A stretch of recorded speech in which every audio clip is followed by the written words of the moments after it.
कुछ अनसुनी कुछ अनकही, कुछ बन गई कुछ रह गई। कुछ अनसुनी कुछ अनकही, कुछ बन गई कुछ रह गई। है कुछ तो नहीं कुछ पुरानी, ये मेरी अधूरी कहानी, ये मेरी अधूरी कहानी। नमस्कार, आदाब, सत श्री अकाल। आप देख रहे हैं हमारा प्रोग्राम मेरी अधूरी कहानी। जी हाँ, हम जितने भी शख्स हैं यहाँ, हर कोई दोहरी जिंदगी जीता है। जनाब, दोहरी जिंदगी का मतलब कुछ और नहीं लगाइएगा। दोहरी जिंदगी का कहने का मेरा मतलब है, एक वो जो कर रहा है, दूसरा वो जो करना चाहता है।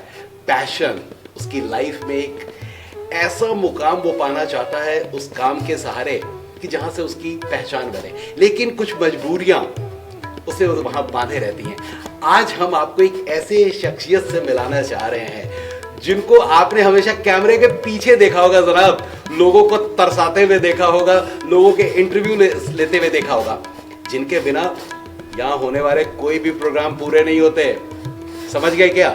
नहीं तो जनाब, मैं आपको मिलाता हूं the most talented news reporter Akbar इमाम जी से। सर, बहुत बहुत स्वागत है आपका हमारे इस प्रोग्राम। तो जनाब, ये है वो शख्सियत श्री अकबर इमाम जी। अकबर साहब के बारे में मैं आपको बताऊंगा एक बात। He is a very good talented interior designer, और उसके अलावा इनके बारे में मैंने अभी आपको एक खासियत और बता दी है जनाब। ये एक बहुत अच्छे पत्रकार, जिनके सवालों के जवाब देने में अच्छों के पसीने छूट जाते हैं। और जनाब, आज खुद ये है कैमरे के सामने।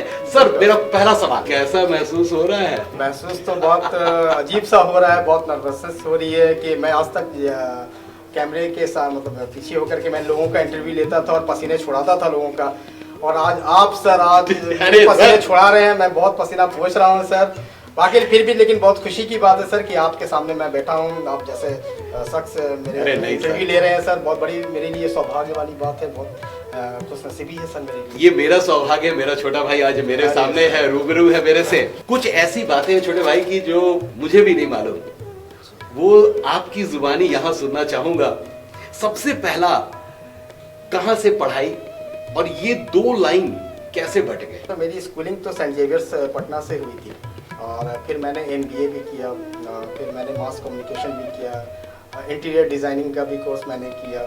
तो ये सब चीज़ों को बैलेंस करके चलना बड़ा मुश्किल रहता था। मेरा जो पैशन है, मेरा जो ये है वो जर्नलिज्म का है, क्या मीडिया का है, कि जिसमें मुझे पहचान मिली है। कौन सी आपकी ख्वाहिशें रह गई अधूरी जो अब पूरा करना चाहते हैं इस मुकाम पर पहुंचने के बाद? मेरी ख्वाहिशें रह गई थी कि मैं इस फील्ड में मैं एक ऐसा मकाम बनाऊं जिसके चलते मैं मतलब एक नेशनल लेवल पे मेरी पहचान हो। लेकिन बट ऐसी रिस्पॉन्सिबिलिटीज़ मेरे साथ अभी है जिसके चलते मैं उस ख्वाहिश को अभी पूरी नहीं कर पा रहा। हमारे ऊपर वाले से ये दुआ रहेगी कि आपकी ख्वाहिशें जल्दी से पूरी कर दे। एक सवाल और सर, मेरे दिल में काफी देर से ये खटखट कर रहा है, वो ये है कि जब ये दो कहते हैं कि एक म्यान में दो तलवार नहीं रखे जा सकते, तो जनाब आपने कैसे इन दो तलवारों को एडजस्ट किया हुआ है? तो ये डिपेंड करता है कि आप उस तलवार को मतलब किस तरीके से हैंडल करते हैं, किस तरीके से रखते हैं। मुझे ये बताइए कि फैमिली की तरफ से, पिताजी, माँ की तरफ से या वाइफ, बच्चों की तरफ से कोई प्रॉब्लम आई आपको कि ये क्या कर रहे हो तुम यार, एक तरफ रहो, ये क्या दूसरा एक पहलू क्या कर रहे हो तुम? बिल्कुल, लेकिन मेरे फादर तो इंजीनियर थे, वो मुझे इंजीनियर बनाना चाहते थे। अरे जनाब, तो इसलिए बट मैं ये नहीं उनकी ख्वाब को मैं पूरा नहीं कर पाया। लेकिन क्या कहते हैं, गार्जियन अपने बच्चों की चाहत के लिए कंप्रोमाइज़ करते, चलिए भाई जिसकी जो चाहत हो उसी लाइन में वो फुलफिल करे जी। थोड़ा सा मैं बस यही थोड़ी सी मेरी अधूरी ख्वाहिश है, मैं अपने फादर का जो सपना था कि मैं भी इंजीनियर बनूं, मैं भी उनके जैसा मकाम पाऊं। मेरे फादर तो इस दुनिया में नहीं है, थोड़ा सा कसक ये मेरे दिल में हमेशा रहेगी। पिताजी आप ऊपर हैं और अकबर हमारे सामने है, आप तो ऊपर से सब कुछ देख रहे होंगे। इंजीनियर बन के शायद आपका बेटा उस मुकाम पे नहीं पहुंच पाता जिस मुकाम पे आज वो है, आज ये इतने लोगों का चहेता है, इतने लोग इसे प्यार करते हैं, इतना सम्मान देते हैं, और इसकी मुस्कुराहट देखिए आप, ये मुस्कुराहट जिसका पैशन है ये उसमें है। अगर ये इंजीनियर बन जाता, रोड पे धक्के खा रहा होता, कभी वो रोड बनवा रहा होता, कहीं सीमेंट सिर पे गिरा होता, कहीं चूना गिरा होता, वो तो नहीं है। देखिए कितना खूबसूरत सा है। तो पिताजी और जितने भी पेरेंट्स हैं, देखिए बच्चों की जो ख्वाहिशें होती हैं, पेरेंट्स हमेशा के चाहते हैं कि उनका बेटा डॉक्टर बने, इंजीनियर बने, कुछ भी बने, किसी अच्छे फील्ड में जाए।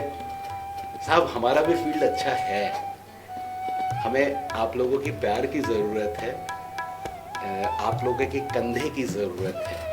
हम भी मुकाम कमाएंगे जैसे अकबर ने कमाया हुआ है। बिल्कुल बिल्कुल बिल्कुल सर, मैं ये कहना चाहूँगी आपसे ये कि मैं वो मकाम नहीं, वो क्या कहते हैं, वो शोहरत नहीं पा पाता, मतलब वहाँ तक पहुँच पाता जो आज मैं हूँ यहाँ। जी बिल्कुल। इंजीनियर बन के मैं नहीं पा मतलब पा सकता था उसे। तो पिताजी को इसीलिए कहा कि माफ कीजिएगा, लेकिन देख लीजिए आज बिल्कुल सर, किस जगह अकबर बैठा है और किस मुकाम पे पहुंचा है, और अच्छा नाम कमा रहा है, अच्छे पैसे भी कमा रहा है ना, वैसी बात नहीं है। इंटीरियर का काम काफी अच्छा चल रहा है। सर कोई लाइफ में आप इंटरव्यूज लेते रहे और देने का ये पहला मौका आया, इंटरव्यू लेते समय कोई ऐसी घटना जिसने आपको कुछ सोचने पे मजबूर कर दिया हो कभी की?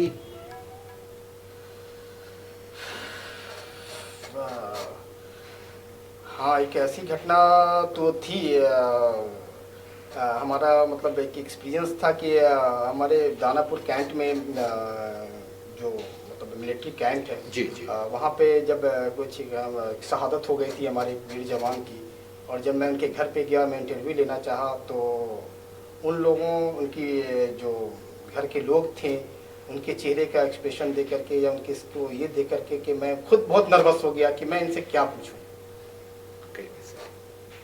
ये बात तो है सर। लेकिन हाँ, वही हम लोग नेता के पास जाते हैं या अभिनेता के पास जाते हैं तो उनकी पसीना छुड़ाने में लोग टाइम नहीं लगाते। लेकिन हाँ, थोड़ा सा मुझे वहाँ पे लगता है कि देखिए इनके घर का जो वीर जवान हमारे मिलिट्रीज जो हमारे ये फाइट करते हैं, और उनकी फैमिलीज़ को जब मैंने देखा, उनकी फैमिलीज़ को बहुत सारी जो मैंने उन्होंने बताया मुझे कि मुझे बहुत सारी चीज़ों के बारे में गवर्नमेंट बोलती कि आपको वो दिया जाएगा, लेकिन आज तक उन लोगों को फुलफिल नहीं हो पाती थी।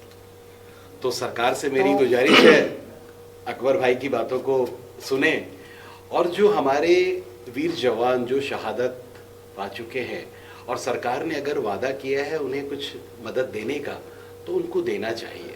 मेरी ये गुजारिश है आपसे, मैं वही कह सकता हूँ जनाब।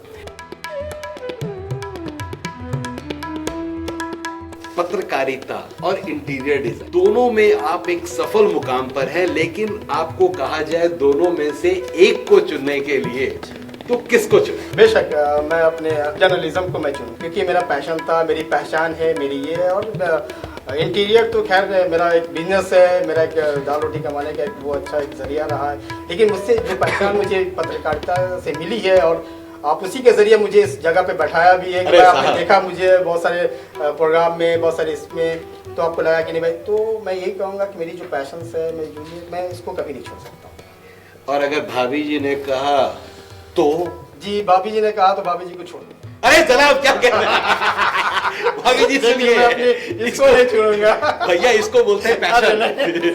इसको क्या पैशन के चक्कर में घर वाली गई। नहीं जनाब ऐसा मत कीजिएगा, मैं माफी चाहता हूँ, मजाक कर रहा था। देखिए अमूमन क्या होता है, आप लोग भी इंटरव्यू लेते रहते ऐसे ही लोग को फंसाते हैं और बाद में कहते हैं देखिए इस शख्स को जो अपनी बीवी को छोड़ना चाहता है, बाकी बातें एडिट कर देते हैं, खाली बीवी को छोड़ने वाली बात सामने आ जाती है। यहाँ के जो आर्टिस्ट हैं, यहाँ जो हम मीडिया पर्सन हैं, कैमरा वाले हैं, मेकअप वाले हैं, इनके लिए अभी भी बिहार में कोई उतनी बड़ी इनकी पहचान के लिए कुछ नहीं है। बिल्कुल। तो इसके बारे में आपकी क्या राय है? मैं यही गुजारिश करूंगा उनसे कि सरकार इस पे ध्यान दे, और जहाँ तक सबसे बड़ी बात है कि आपका एक ये जो इंस्टीट्यूट है शिवाद्या, तो इसके जहाँ मैं आया हूँ और मैं देखता हूँ जो इतनी खूबसूरत आप आर्टिस्ट जो यहाँ पे लोग क्रिएट हो रहे हैं, जिनके मैंने देखा है, रियली मतलब इन लोग को एक अच्छा प्लेटफॉर्म आपके शिवाद्या के थ्रू मिले, सरकार के थ्रू मिले, तो ये लोग बहुत आगे जाएंगे, चाहे वो कैमरा के में हो, चाहे आर्टिस्ट हो, चाहे किसी भी फील्ड में कलाकार, क्योंकि मैं इन लोग का प्रतिभा देख चुका हूँ। मैं रियली बहुत प्राउड फील करता हूँ कि आपने मुझे मौका दिया इंटरव्यू ये करने का। तो रियली मैं बहुत खुशनसीब हूँ सर कि मैं नहीं जनाब, हम पूरे शिवादय के टीम जो है, हमारा ये हमारी जो इंस्टीट्यूट है ये धन्य हो गया आपके पास यहाँ बड़े जनाब। तो देखा जनाब, हमारे साथ थे आज रूबरू अकबर इमाम भाई साहब। कैसा लगा आपको इनका इंटरव्यू? अच्छा तो लगा ही होगा, इतनी अच्छी शख्सियत से हम आपको जो हमेशा मिलवाते रहते हैं। तो इसी के साथ हम लेते हैं आपसे विदा, मिलेंगे फिर अगले एपिसोड में। Till then bye bye. ये मेरी अधूरी कहानी।